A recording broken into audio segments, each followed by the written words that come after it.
sa Lian, Batangas.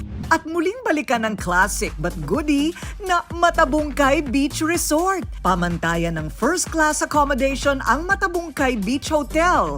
Nasa 105 ang kanilang relaxing rooms mula sa affordable deluxe room,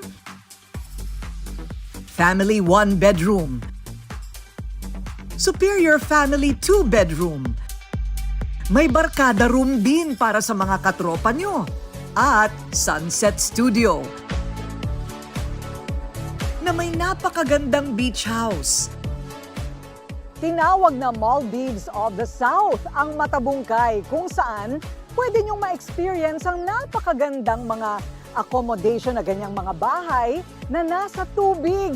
At ang kanilang water villa na ito ay para sa mga halimbawa bagong mag-asawa, o kaya ay bagong kasal, buong pamilya, anything goes. If by the water, it's paradise. Ang Caballero Cafe naman ng Matabungkay Beach Hotel, gawa sa lokal na material na dinisenyo ng yumaong national artist para sa arkitektura na si Leandro Locsin.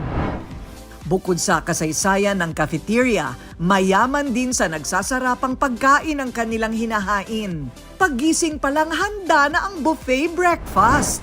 Sa labas ng restaurant, ayan na ang Vitamin C.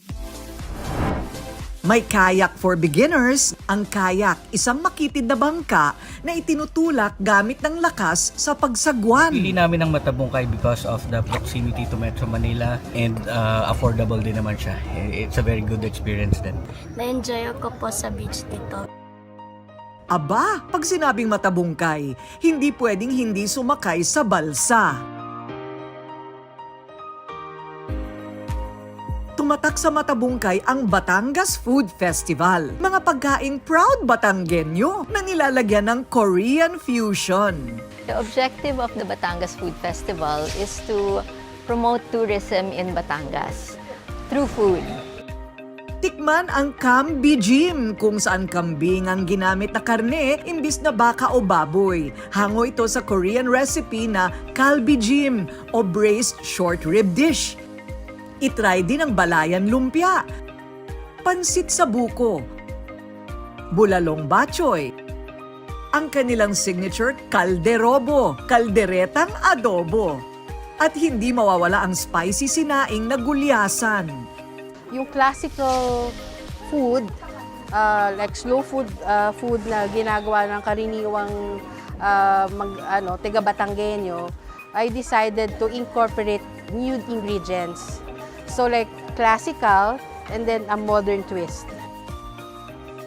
Ang mga dessert, wow, to die for. Ang paradusdos na mochi bola-bola na may munggo sa loob.